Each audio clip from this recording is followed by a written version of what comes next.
I'm Joe Fryer. And I'm Savannah Sellers. Thank you so much for joining us this morning. We're going to get started with this clear picture that we're getting of the charges former President Trump could be facing as a result of the special counsel's investigation into January 6th. Two attorneys with direct knowledge of the case say that Jack Smith is looking at 3 federal statutes. They include deprivation of rights under color of law, conspiracy to defraud the U.S., and tampering with a witness. The news is prompting allies on Capitol Hill to come to Trump's defense.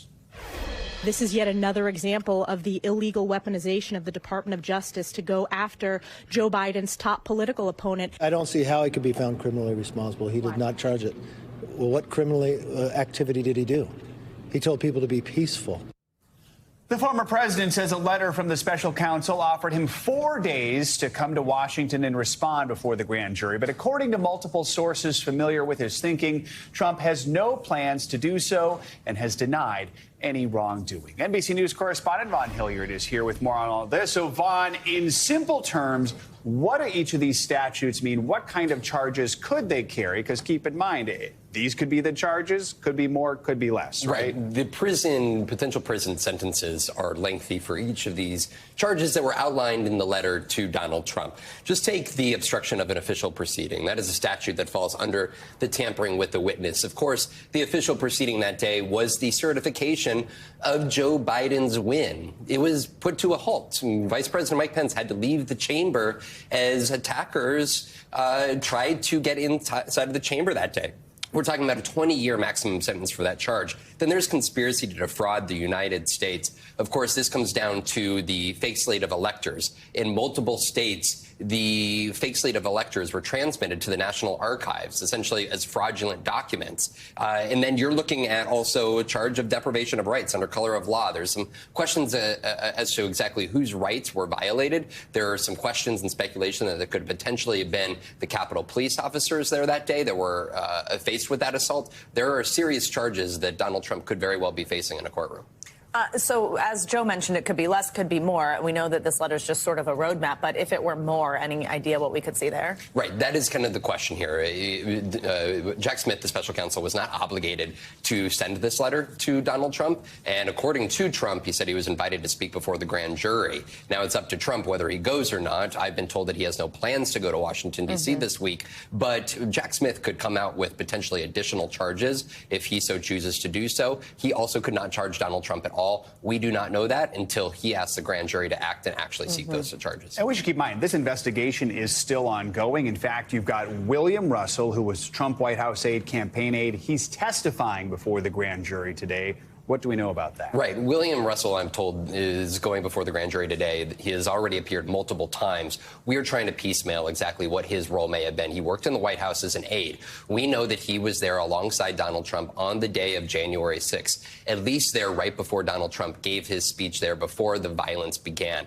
The question is, what other conversations may he have been privy to? What does the special counsel know about William Russell? This is an ongoing investigation, serious charges with lengthy potential prison sentences, and that is why Donald Trump is taking this offensively on the road, because he very well could be campaigning for his freedom in order to get back into the White House to potentially pardon himself if he were to be found guilty on any of these charges. All right, Vaughn, we know you'll stay on it. Thank you so much. Good to have you in studio with us, too. Now to Capitol Hill, where a pair of IRS whistleblowers told a House panel they believe the Department of Justice meddled in the investigation of Hunter Biden. It appeared to me, based on what I experienced, that the U.S. Attorney in Delaware in our investigation was constantly hamstrung, limited, and marginalized by DOJ officials as well as other U.S. attorneys. During yesterday's hearing, the Republican-led House panel claimed the Department of Justice, quote, slow-walked their investigation into the president's son and let him off easy. As you can see, we've got NBC News Capitol Hill correspondent Julie Sirkin with us now. Hey, Julie, good morning. So as we just heard there from one of these whistleblowers, so there's two of them. I mean, this is a special agent with the Criminal Investigation Division. He and the other whistleblower claim that Hunter Biden got preferential treatment. What exactly are they alleging happened? Tell us some of the details that came out both in those prepared statements as well as what else we heard during the day.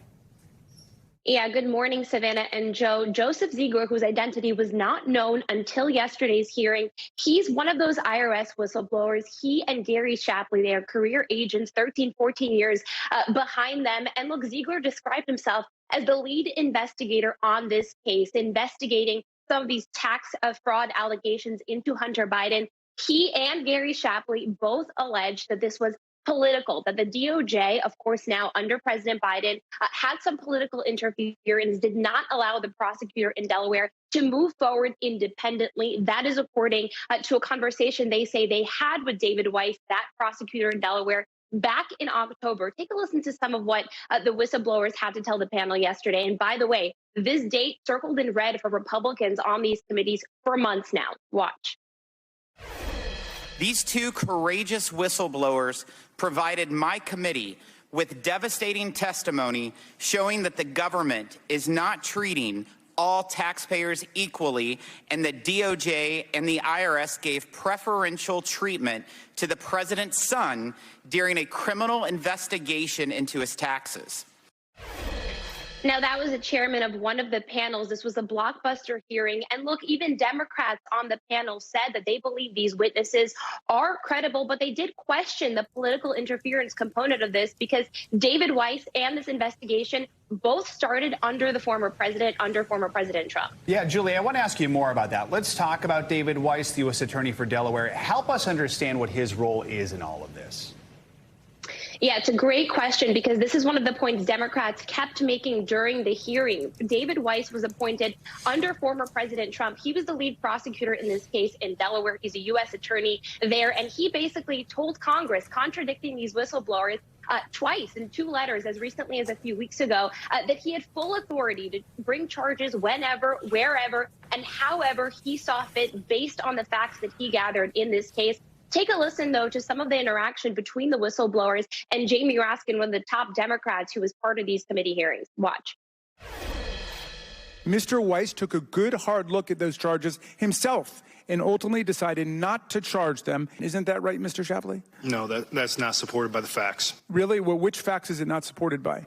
His own admissions in the October 7th, 2022 meeting that I documented contemporaneously. And if the only piece of... But he contradicts what you're saying.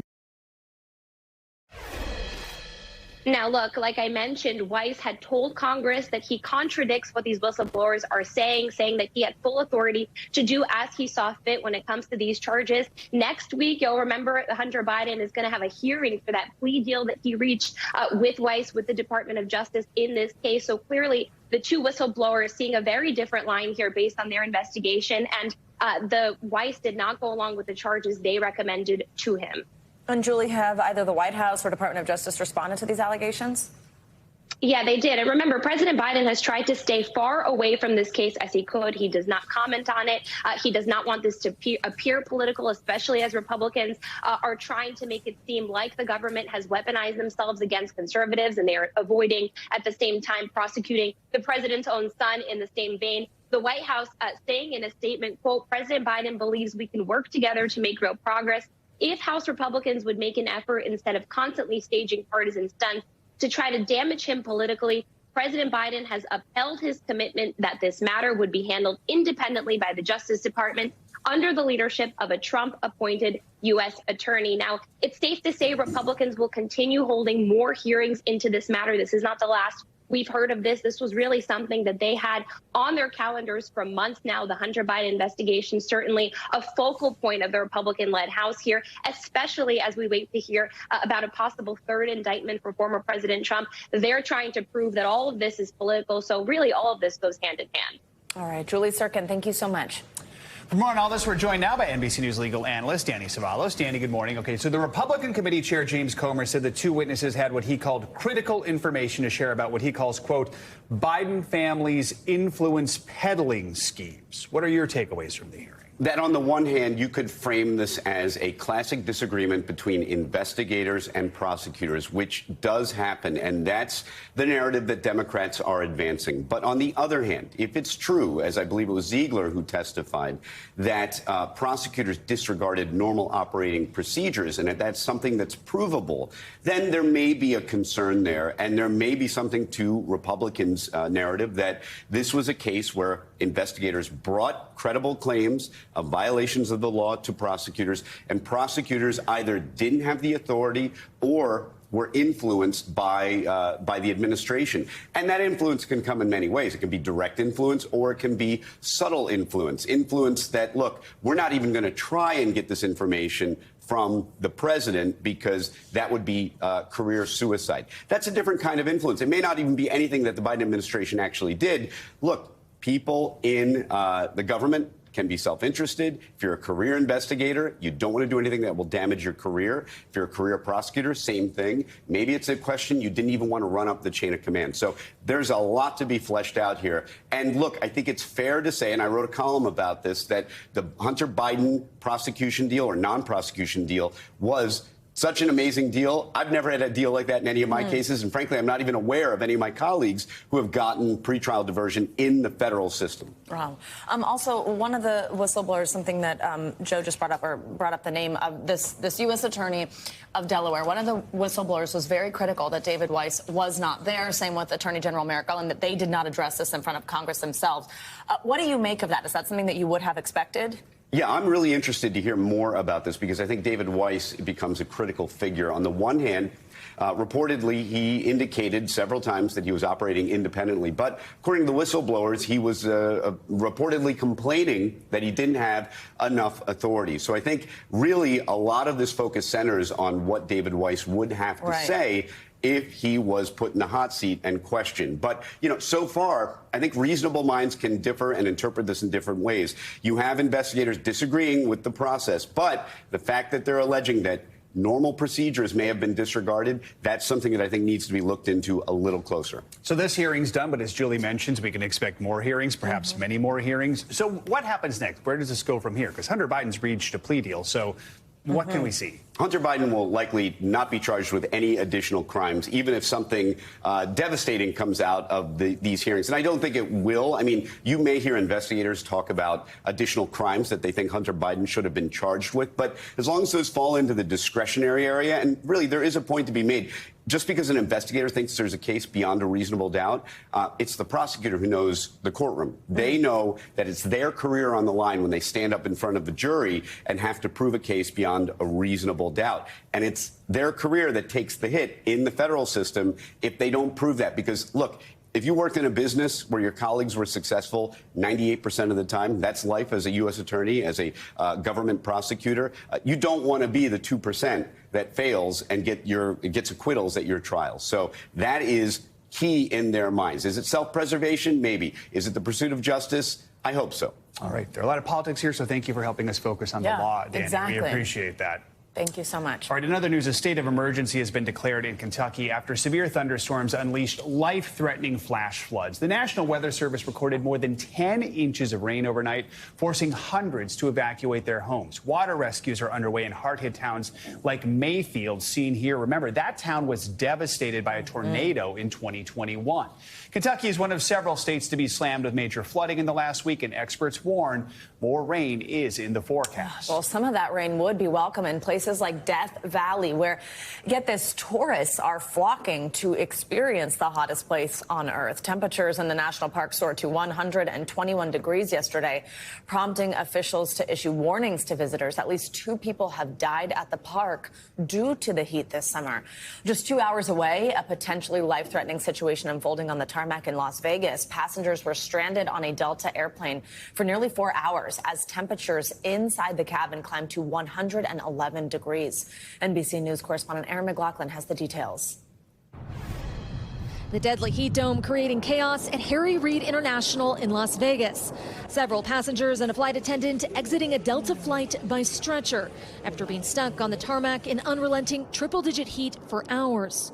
They were visibly shaking, like shaking. The Robinson family was on the flight with their 1-year-old baby when they saw fellow passengers become ill. It looked like their cognitive skills were in decline, eyes rolling in the back of the head. And doctors say that's the sign of potentially deadly danger. When you're confused, we know that you have a heat stroke. Delta has apologized for the incident and says it's investigating the matter. This is the Valley of the Sun breaks yet another all-time record with an overnight low of 97 degrees, the hottest it's ever been when the sun's down. Phoenix going on 3 weeks of temps 110 plus. Experts say the city's sprawling concrete is partly to blame as it stops urban areas from cooling down. Across the country, 77 million people are under heat alerts. And it's not just humans who are suffering. At the Phoenix Zoo, it's all hands on deck to make sure the animals are comfortable and cool. They're not quite used to these temperatures, and we're constantly monitoring them. It's the dog days of summer with no end in sight. Erin McLaughlin, NBC News, Phoenix. So let's get a check on your morning news now. Weather. Yeah, that means, of course, Michelle Grossman is here in studio with us today. Hi, Michelle. Good morning. Hey there, guys. Great to see you. And that coast-to-coast extreme weather continues again and again. We broke so many records in terms of the heat yesterday. We have so many heat alerts today. We're going to break more records. We also have the chance for flash flooding, flood alerts across portions of the Tennessee Valley, and then we're watching the chance for severe storms. So look, taking a quick glance at today, you can see a lot is going on. Heavy rain throughout the Rockies, also portions of the plains. Could see winds gusting up to 70 miles per hour there. Some really large hail as well. Intense heat in the southwest. Temperatures soaring once again into the triple digits. Record heat in the south central states. The southeast are going to make it into the 90s once again. You factor in that high humidity. It's going to feel like over 100 degrees. And we're focused on this area, too, because Mayfield, Connecticut got over 11 inches of rain in just 24 hours. Neighborhoods were submerged. We had a flash flood warning. And keep in mind, that's just 18 months after an EF4 tornado went through there. So let's talk about the heat first. We're looking at 85 million people impacted from the southwest into the intermountain west, the south central states, into the southeast. We have excessive heat warnings. That is in the hot pink. So Salt Lake City, Las Vegas, Pasadena, Phoenix, Dallas, Little Rock, so many places. Corpus Christi, you are going to see temperatures soaring once again into the triple digits. Look at these records. We're going to at least meet them or they're going to fall. Palm Springs today, 118, the record of 118. Winslow, 105. Albuquerque, 100 degrees. And El Paso, 110. And then as we go throughout tomorrow, same story, different day. We're looking at temperatures rising into the 100s. 121 in Palm Springs, 118 in Phoenix, 112 in Tucson, and 107 in El Paso. Then we're going to see still be hot over the weekend into early next week. No relief is in sight. This is going to be a story that will keep going on for days and days. It's all due to that heat dome that's in place that's going to bring that hot air in. To the southeast, we're looking at temperatures into the 90s, the upper 90s in Gainesville. It's going to feel like over 100 degrees in some spots. And we're going to break some records here, too. So Laredo, 108, probably tying that record of 108. I didn't extend that forecast, but as we go throughout tomorrow and throughout the weekend, we're looking at temperatures really high as well. Flood alerts, 5 million people impacted. Notice Mayfield, Kentucky is on there, too, because we're going to see rounds of rain. We had all that flooding yesterday. We're going to add to that today, add to it tomorrow, because look at all those bright colors in Tennessee and Kentucky. We're looking at some really heavy rainfall. Remember, a warming atmosphere holds more water, so any of these downpours could release a lot of rain at one time. The Northeast, we're going to bring back the rain tonight into tomorrow. The interior portions of the Northeast could see some rain later on today. The Great Lakes, the Ohio Valley, down through the Tennessee Valley, also the Carolinas. And then we have a severe weather threat. 57 million people impacted. Winds gusting to hurricane force speed, 75 miles per hour. Baseball-sized hail. A tornado or two is possible, especially where you see that orange in portions of Colorado into the plains. And then we're looking at a severe weather risk from the Great Lakes to the Tennessee Valley and down through the Carolinas. So busy once again. So many things to talk about. And it's pretty much every single weather phenomenon going on. We've decided we are not going to take a field trip to Death Valley to feel how hot that is. I mean, I would take a field trip with you guys anywhere. I'm just going to be honest. Even Death Valley. I'm up for that challenge. All right, that sounds good. Maybe we'll wear the headband with the fans. Exactly. Lots of water. All right. Personal mister. All right, Thanks, Michelle. Well, now to an update on the case of Carly Russell, the Alabama woman who police say disappeared for 2 days after calling 911 about a toddler walking down a busy highway.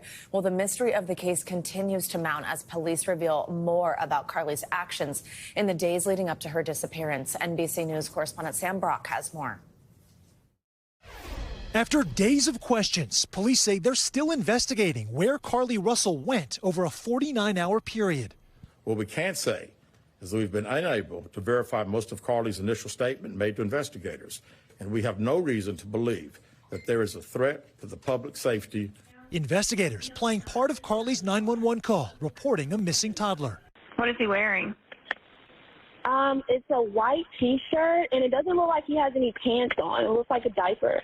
But the police chief said as that call was being made, data from Carly's phone showed she drove 600 yards. She was traveling 6 football fields, which tells you what? Which tells me that I've had kids. To think that a toddler, barefoot, that could be 3 or 4 years old, is going to travel 6 football fields without getting in the roadway, without crying, it's just very hard for me to understand. Law enforcement also laid out a timeline, which included her taking a bathrobe and toilet paper from her place of work and purchasing snacks which were never found. Prior to that, police say in the days leading up to her disappearance, Russell searched online, including, do you pay for an Amber Alert? A search for a one-way bus ticket from Birmingham to Nashville, and a search for the movie Taken. Police adding that Carly told investigators in her initial and only statement that a man with orange hair came onto the roadway and made her go over a fence, later pulling her into a car and then an 18-wheeler. She says she was later able to break free, only to be abducted again, with a man and a woman making her undress and blindfolding her. Russell's parents standing by their daughter earlier this week. Do you believe that there's an abductor still out there? Absolutely. Absolutely. We have no reason to believe there wasn't or isn't. NBC News reached out to the Russell family following police press conference, but they declined to comment. Did you speak with Carly's parents, and why do you think it is they were so adamant that there was an abductor? Yeah, I think parents are believing what their daughter's saying, and we've had a very good rapport with the parents, met with them on several occasions. How would you characterize what happened here? You know, that's the $100 question. Investigators at this point say it's still a mystery to them what happened and are not even thinking right now about charges against Russell, who had a cut lip and $107 in her sock when she returned to her home Saturday night. Oh, all right, Sam Brock, thank you so much. We have a winner. Someone on the West Coast is waking up about $1 billion richer this morning. Powerball officials say a single winning ticket was sold in California. It is the 6th largest U.S. lottery jackpot in history. Here are those winning numbers: 7, 10, 11, 13, and 24. The Powerball, also 24. This is the Los Angeles convenience store where we know that winning ticket was sold. The winner, or perhaps winners, have a choice between getting the jackpot and a series of annual payments or the lump sum of nearly $560 million. The jackpot skyrocketed because of last-minute sales and, of course, the fact that no one had won since mid-April. No word just yet on who the lucky winner is. But in the state of California, jackpot winners do have an entire year to come forward. And once they do, the law states no, it cannot remain anonymous. For those of us who did not win this time around, there's always the Mega Millions. The next drawing for that takes place on Friday. That one's worth about $720 million. Not too shabby. Not at all. Close enough to $1 billion for me. I know some people in California. I know people in L.A. Yeah. One of my parents are holding out on me. Did you win? I'm going to reconnect with all my friends in L.A. today. Thanks for watching our YouTube channel. Follow today's top stories and breaking news by downloading the NBC News app.